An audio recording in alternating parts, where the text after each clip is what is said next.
Ada yang tidak sholat? Non-muslim sholat tidak? Tidak. Non-muslim puasa tidak? Baca Quran tidak? Sekarang kita minta sama Allah, ya Allah, saya sholat, dia tidak sholat. Saya puasa, dia tidak puasa. Saya baca Quran, dia tidak baca Quran. Apa perbedaan antara saya dengan dia? Saya bekerja, dia bekerja. Tempatnya sama. Sekarang perhatikan baik-baik ya. Ketika ibu bapak bermohon kepada Allah Subhanahu wa ta'ala, ya Allah, saya beriman, dia tidak beriman. Saya sholat, dia tidak sholat. Apa perbedaan antara saya dengan dia dalam hal mendapatkan rezeki? Khusus bagi orang beriman, Allah turunkan ketentuan yang kedua. Kalau ibu kerjakan ini, maka rezekinya diberikan lebih cepat daripada orang biasa.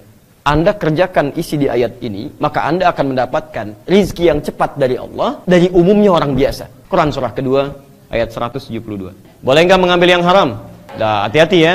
Jikalau teman-teman juga ada yang disogok, ada macam-macam, jangan pernah ambil. Karena ketika Anda mengambil yang haram, akan mengurangi rezeki yang halalnya. Tinggalkan.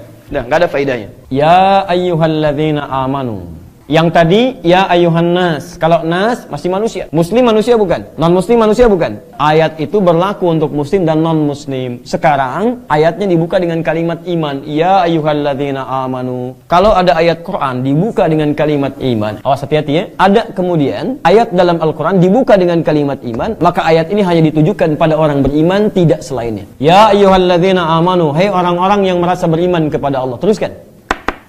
Kulu min thayyibati ma razaqnakum. Kulu, tetap hukum tidak berubah, ikhtiar. Di sesoleh-solehnya orang, tetap ikhtiar juga. Nggak bisa kemudian berdoa, rezeki turun. Tiba-tiba datang ke masjid. Masjid dalam misalnya renovasi, kubahnya belum ada. Orang paling soleh dihadirkan ke masjid. Berdoa ayo. Ya Allah kubah, ya Allah kubah. Tiba-tiba berang dari langit. Terus turun. Mustahil. Kulu min thayyibati ma razaqnakum. Lihat baik-baik. Yang di sini, halalan thayyibah. Halalnya disebutkan. Untuk yang beriman, halalnya dibuang.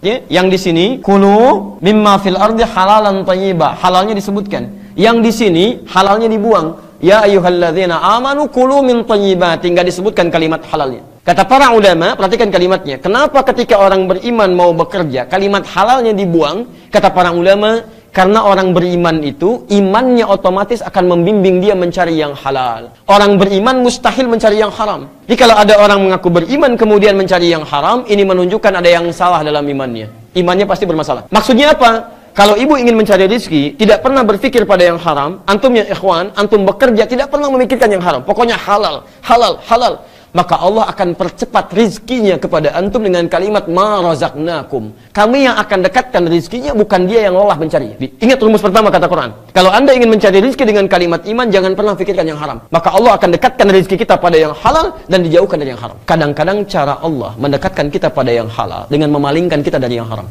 Misal, antum pilih mana? Jadi direktur atau manajer? Ibu pilih mana? Jadi bos atau jadi wakil bos? Kadang anda ingin tingkat paling tinggi bos. Anda inginnya ke sini, tapi anda mencari dengan iman. Tinggalkan yang haram, tinggalkan yang haram. Tiba-tiba oleh Allah dimentokkan ini, dibuang peluangnya. Sudah ikut seleksi, sudah ikut ujian, tiba-tiba nggak lulus. Padahal menurut standar pemikiran kita, menurut kita harusnya masuk nih.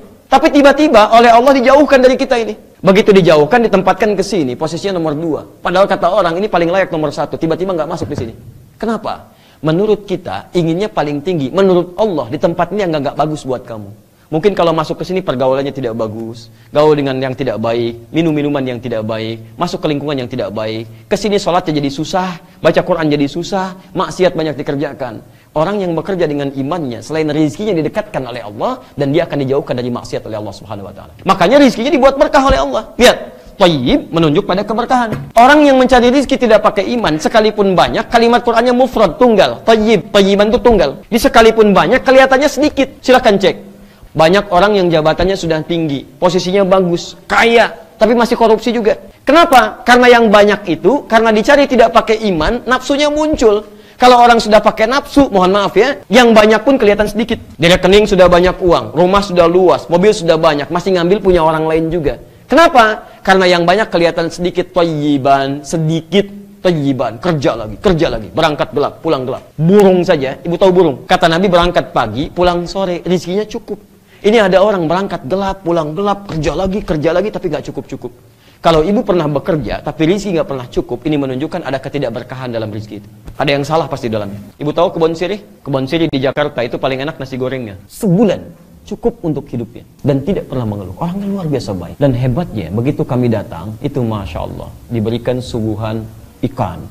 ada buah-buahan, ada makanan. Hebatnya itu berkah hidupnya, musim buah punya buah, musim ikan ada ikan. 100.000 tidak mengeluh. Berapa banyak yang didapatkan dalam sebulan? Lebih daripada itu. Jadi kalau rezeki yang kita dapatkan tidak membuat kita cukup dalam kehidupan, mengeluh lagi, coba dicek. Mungkin ada yang kurang tepat dalam pencariannya. Hebatnya, begitu saya tanya, mana kambingnya?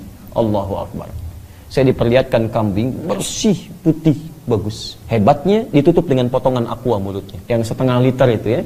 Dipotong, ditutup ke mulut kambingnya. Saya tanya dan dijawab saya sampai terdiam beberapa detik, Pak. Saya tanya, kenapa kambing itu? Apa sakit? Perhatikan jawabannya. Kata orang ini, itu bukan sakit, Gus. Tapi kambingnya kami bawa dari tempat kami beli, kami tutup mulutnya supaya di jalan tidak memakan yang bukan haknya. Kami tutup mulutnya supaya tidak makan yang bukan miliknya. Yang ini dicari, ini tiba-tiba bergerak sedikit datang. Tapi yang ini yang hebat. Saya tutup di sini. Lihat Quran surah 7 ayat 96. Kalau ada satu penduduk negeri beriman dan bertakwa kepada Allah. Lihat, satu tidak ada iman, umum. Yang kedua ada iman. Yang ketiga ada iman plus takwa. Lihat ujungnya.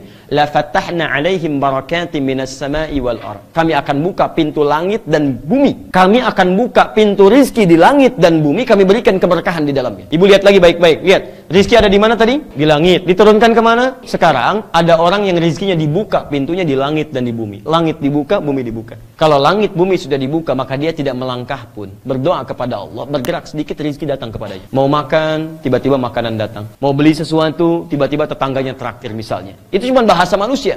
Tapi bahasa Allah ya, ketika iman meningkat, takwa meningkat, Masya Allah, ini datang. Bagaimana cara mencari rizki dengan iman dan takwa? Kalimat takwa disebutkan di Quran 115 kali. Di antara maknanya, itu ada dua. Satu, membangun hubungan baik dengan Allah. Hablum minallah. Salat, ibu jaga. Ibu boleh tinggal di Oman, silahkan bekerja. Tapi jangan sampai salat ditinggalkan. Di sini, ayo, bismillah. Begitu cari rizki, salat jangan tinggal. Ayo, salat misalnya dalam sehari berapa waktu? Berapa rakaat? 17 rakaat. Itu yang fardunya. Baiknya itu yang fardunya, tambah sunnahnya. Ayo, malam bangun tahajud, tunaikan sholat duha. Begitu ditambah sholatnya, maka Allah pun akan tambah kemudahan kita untuk mendapatkan rezeki kita. Ibu nggak percaya, silahkan. Mulai sekarang tingkatkan sholat sunnah. Misal, ya, maaf, kemarin belum tahajud, malam ini rencanakan saya tahajud. Walaupun 2 rakaat gak apa-apa. Jangan paksakan dulu 11 rakaat ya. Mulai dengan yang mudah-mudah. Kata Nabi, lihat kata Nabi, sholatul laili masna. Orang yang belum biasa sholat malam, mulai dengan 2 rakaat dulu. Kalau sudah mendekati fajar, 2 rakaat tutup dengan witir 1 rakaat. Ya. Yang kedua, terakhir, lihat baik-baik. 1, bangun hubungan dengan Allah. Yang kedua, bangun hubungan baik dengan manusia. Ibu kalau rezekinya ingin lancar, ayo bangun hubungan baik. Dengan KBRI laporkan keadaan kita. Dengan warga yang lain bangun komunikasi yang baik. Itu ayatnya ada di Quran surah ke-3 Ali Imran ayat 133 sampai 134. Kalau ibu punya hubungan baik dengan KBRI-nya, disampaikan keadaannya, perkembangannya bagaimana, kemudian dengan teman-teman juga baik, hubungannya baik, dengan yang di rumah baik, dengan pegawai yang lain baik, maka insya Allah kata Allah, rizkinya akan mudah dan keberkahan akan dibuka oleh Allah Subhanahu wa Ta'ala. Dan kesimpulannya, ikhlas dalam mencari rizki adalah berusaha mendapatkan rizki sesuai dengan ketentuan Allah. Maka silahkan ibu tingkatkan ikhtiar. Kemudian setelah itu cari yang halal, jauhi hal yang dilarang, kemudian keluarkan pada yang baik-baik dan tingkatkan ketakwaan kita kepada Allah, maka rizki akan dipercepat oleh Allah Subhanahu wa Ta'ala.